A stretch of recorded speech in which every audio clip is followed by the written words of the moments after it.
Jeremias capítulo 2, versículo 23, é uma passagem importante dentro do contexto profético do Antigo Testamento.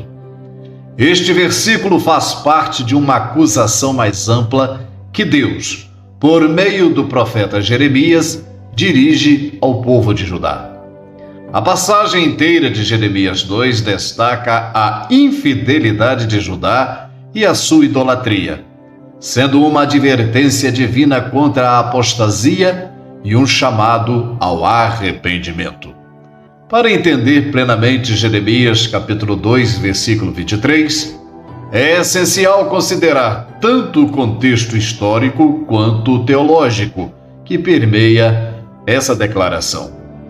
Jeremias profetizou durante um período crítico na história de Judá, entre os reinados dos reis Josias e Zedequias, aproximadamente 627 a 586 a.C.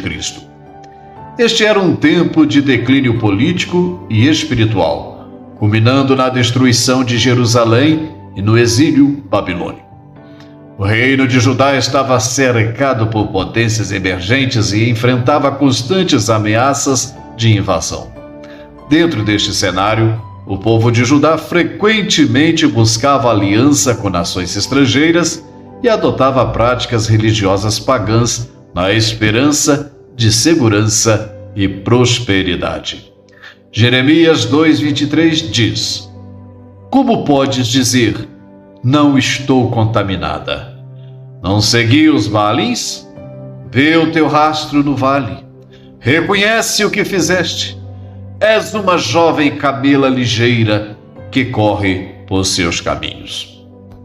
Este versículo começa com uma negação por parte do povo de Judá, que insiste em sua inocência, apesar das evidências claras de seu comportamento idólatra. A expressão Baalins refere-se aos diversos deuses Baal que eram adorados em Canaã, simbolizando a proliferação da idolatria em Judá. Jeremias usa metáforas vívidas para descrever a apostasia de Judá. A jovem camela ligeira é uma imagem de inquietação e rebeldia. No contexto antigo, a camela era conhecida por sua agitação e comportamento errático, refletindo a infidelidade e a busca desenfreada de Judá por outros deuses. Esta metáfora enfatiza a incapacidade de Judá de permanecer fiel a Yahvé, preferindo seguir seus próprios caminhos e desejos. Além disso, a menção do vale é significativa. Em muitos casos, os vales eram lugares de cultos pagãos e práticas detestáveis aos olhos de Deus, incluindo sacrifícios humanos e rituais imorais. Ao apontar para o rastro do vale, Jeremias está chamando a atenção para os atos concretos de idolatria que o povo cometeu, desmascarando a falsa alegação de inocência. Teologicamente, Jeremias 2:23 destaca a severidade da infidelidade espiritual. A idolatria é vista não apenas como um desvio religioso, mas como uma traição ao relacionamento de aliança entre Deus e seu povo. Deus havia estabelecido uma aliança com Israel, prometendo bênçãos em troca de fidelidade. A quebra dessa aliança através da idolatria não era apenas uma ofensa legal, mas uma profunda traição moral e espiritual. Este versículo e o capítulo no qual está inserido reflete a teologia do Antigo Testamento sobre o caráter exclusivo de Deus e a singularidade do relacionamento de aliança com Israel. A idolatria é frequentemente descrita nos termos de adultério espiritual, uma verdade que comunica a gravidade da infidelidade de Judá. Yahvé, o Deus fiel, é comparado a um esposo traído, ressaltando o amor e o zelo divinos contrastados com a infidelidade do povo. Jeremias 2:23 também contém um apelo implícito ao arrependimento. Ao confrontar Judá com sua infidelidade, Jeremias não apenas denuncia o pecado, mas também convida o povo a reconhecer suas falhas e voltar-se para Deus. O reconhecimento do pecado é o primeiro passo para a restauração do relacionamento com o Todo-Poderoso. Em todo o livro de Jeremias há uma chamada constante ao arrependimento, enfatizando a misericórdia de Deus e sua disposição para perdoar aqueles que se voltam para Ele com coração sincero. A mensagem de Jeremias 2:23 continua relevante para os crentes contemporâneos. A luta contra a idolatria, embora se manifeste de formas diferentes hoje, ainda é uma questão central na vida espiritual. Ídolos modernos podem incluir materialismo, poder, status ou qualquer coisa que ocupe o lugar de Deus em nossas vidas. Assim como no tempo de Jeremias, a infidelidade espiritual leva ao afastamento de Deus e às suas consequências inevitáveis. Nos dias atuais, muitos cristãos enfrentam os desafios que comprometem a autenticidade de sua fé. Entre esses desafios, destacam-se os ídolos modernos do materialismo, o poder e o status. Estes ídolos não são novos, mas a forma como se manifestam e a influência que exercem na vida dos indivíduos são alarmantes. Estes ídolos têm levado milhares de pessoas a viverem uma falsa cristandade, uma prática religiosa superficial que nega os princípios fundamentais do cristianismo. O materialismo, a obsessão pela acumulação de bens e riqueza, é um ídolo poderoso no mundo atual. Ele se manifesta na busca incessante por mais dinheiro, propriedades e bens de consumo. Esta busca frequentemente substitui os valores espirituais e morais, desviando o foco do cristão de sua verdadeira missão e propósito. No contexto bíblico, Jesus advertiu contra o perigo do materialismo. Em Mateus, no capítulo 6, versículo 24, ele afirmou: ninguém pode servir a dois senhores, pois odiará a um e amará o outro, ou se dedicará a um e desprezará o outro. Vocês não podem servir a Deus e ao dinheiro. Esta advertência é clara. A devoção ao dinheiro é incompatível com a devoção a Deus. No entanto, muitos cristãos caem na armadilha de medir seu valor e sucesso pela quantidade de bens materiais que possuem, ignorando que a verdadeira riqueza reside em um relacionamento profundo com Deus e na vida eterna prometida por Cristo. O poder é outro ídolo que tem enredado muitos cristãos em uma falsa cristandade. A busca por controle, influência e autoridade pode corromper o coração humano, levando à arrogância e à tirania. Esta obsessão pelo poder pode manifestar-se tanto em contextos políticos quanto eclesiásticos, onde muitos pastores podem se tornar mais preocupados com sua posição e influência do que em servir ao Deus Todo-Poderoso. Jesus abordou a questão do poder de forma radicalmente diferente. Em Marcos, no capítulo 10, versículo 42 ao 45, ele disse aos seus discípulos: vocês sabem que os governantes das nações as dominam e as pessoas importantes exercem poder sobre elas. Não será assim entre vocês. Ao contrário, quem quiser tornar-se importante entre vocês deverá ser servo, e quem quiser ser o primeiro deverá ser escravo de todos, pois nem mesmo o Filho do Homem veio para ser servido, mas para servir e dar a sua vida em resgate por muitos. Esta passagem sublinha a natureza servil do verdadeiro poder no reino de Deus, contrastando com a visão mundana de poder que busca autoglorificação. O status, a busca por reconhecimento, prestígio e aprovação social é outro ídolo predominante na sociedade atual. Muitos crentes se veem presos na necessidade de manter uma imagem de sucesso e popularidade, muitas vezes às custas de sua integridade espiritual e moral. Este desejo leva a uma vida de hipocrisia, onde a aparência exterior de religiosidade esconde um coração distante de Deus. Os escritos de Paulo oferecem uma perspectiva crítica sobre o status. Em Filipenses capítulo 2, versos 3 e 4, Paulo exorta: nada façam por ambição egoísta ou por vaidade, mas humildemente considere os outros superiores a vocês mesmos. Cada um cuide não somente dos seus interesses, mas também dos interesses dos outros. Esta instrução desafia a mentalidade competitiva e egoísta que busca status, promovendo, ao invés disso, a humildade e o serviço aos outros como os verdadeiros valores cristãos. A influência desses ídolos modernos resulta em uma falsa cristandade, onde a fé é superficial e centrada nas aparências. Esta forma de cristianismo é marcada pela hipocrisia, onde a prática religiosa é um espetáculo exterior, enquanto o coração permanece distante de Deus. Jesus condenou severamente essa forma de religiosidade nos líderes religiosos de seu tempo. Em Mateus, capítulo 23, versos 27 e 28, ele disse: Ai de vocês, mestres da lei e fariseus, hipócritas! Vocês são como sepulcros caiados, bonitos por fora, mas por dentro estão cheios de ossos e de todo tipo de impureza. Assim são vocês. Por fora parecem justos ao povo, mas por dentro estão cheios de hipocrisia e maldade. A falsa cristandade alimentada pelos ídolos do materialismo, poder e status tem consequências espirituais graves. Primeiramente, ela cria uma barreira entre o indivíduo e Deus, pois a verdadeira adoração requer um coração contrito e humilde, não uma exibição vazia de religiosidade.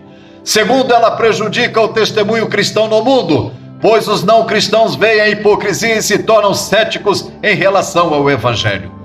Terceiro, ela gera uma comunidade de fé fraca e dividida, onde os interesses pessoais e a competição prevalecem sobre o amor e a unidade. Para superar a falsa cristandade, os cristãos precisam reconhecer e renunciar aos ídolos modernos que têm envenenado sua fé.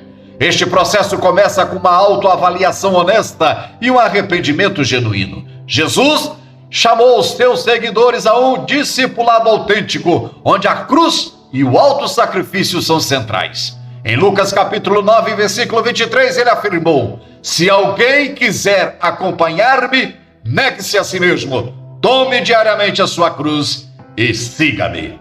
Além disso, a verdadeira cristandade envolve uma vida de oração, consagração e estudo dedicado da Bíblia Sagrada, buscando continuamente um relacionamento mais profundo com Deus. A igreja também desempenha um papel fundamental, pois oferece apoio, responsabilidade e engajamento para viver de acordo com os princípios de Cristo. Meus amados irmãos e caros ouvintes, os ídolos modernos do materialismo, poder e status representam uma ameaça séria à autenticidade da fé cristã. Eles têm levado muitos a viverem uma falsa religiosidade, marcada por superficialidade, hipocrisia e aparência. Olhando de longe, todos parecem crentes, dedicados, fiéis, porém enganam a si mesmos, conduzindo suas almas ao inferno. No entanto, através do arrependimento, da busca por um relacionamento genuíno com Deus e do comprometimento com os valores do reino de Deus, é possível superar esses ídolos e viver uma vida de fé verdadeira e transformada. A verdadeira cristandade é caracterizada pela humildade, serviço e amor, refletindo o caráter de Cristo em todas as áreas da vida. Considerando a base dessa ministração, Jeremias 2:23, é uma passagem poderosa que revela a profundidade da infidelidade de Judá e a seriedade da idolatria aos olhos de Deus.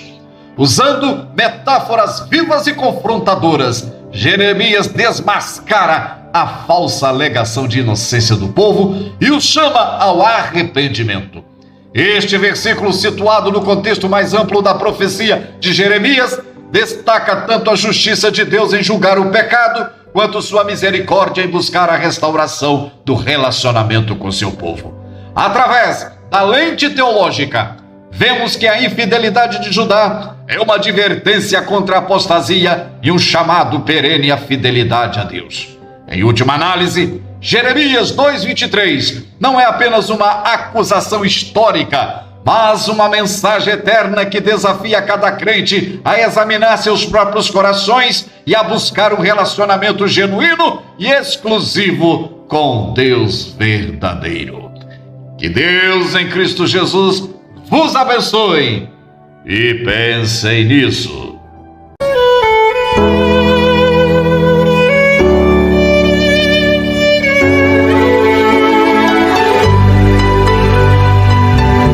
Momentos de oração.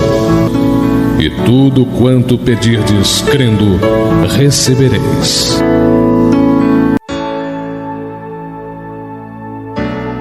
Deus bendito e eterno, Criador dos céus e da terra e de todo gênero humano, graças te dou, ó Senhor, por esta palavra maravilhosa.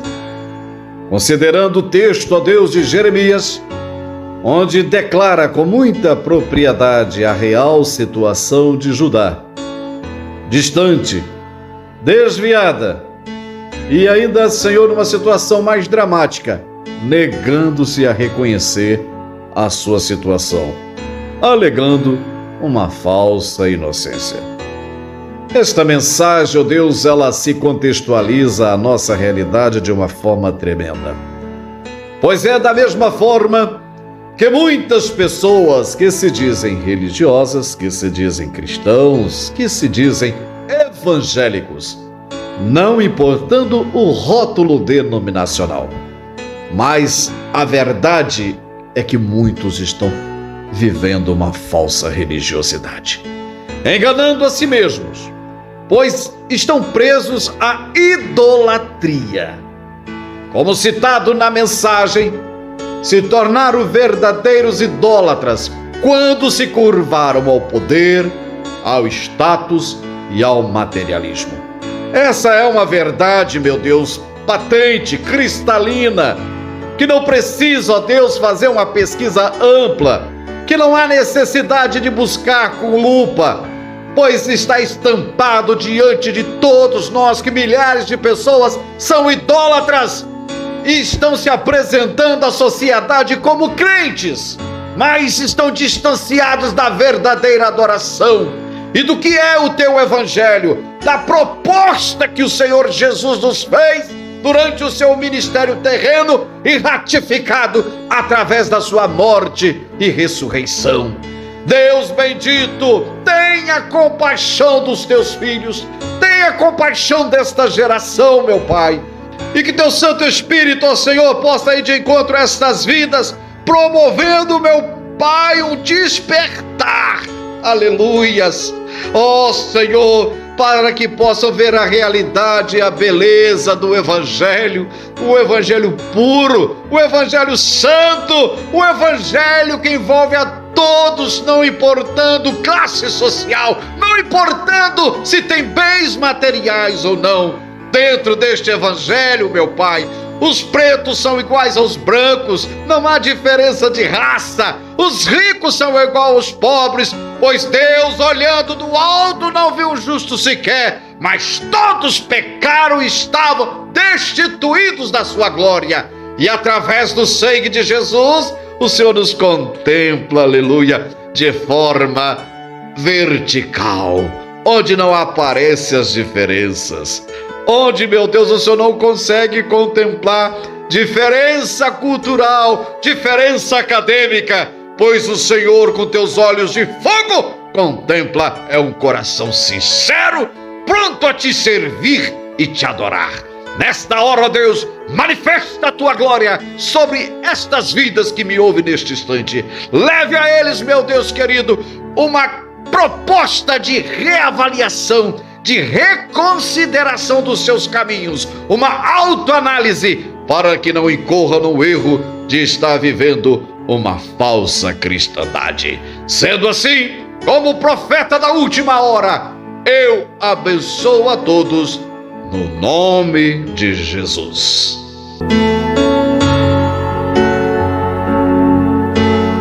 Meu amado irmão, meus amados ouvintes, ao longo do tempo nós temos tido a preocupação de trazer mensagens de cunho evangelísticos baseado em versículos bíblicos e também em ilustrações.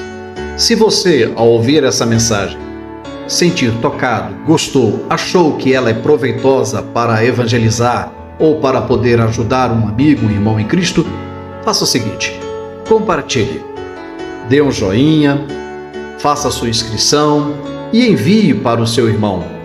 O nosso objetivo principal é evangelizar, ganhar almas para o reino e promover o despertamento espiritual a todos os ouvintes.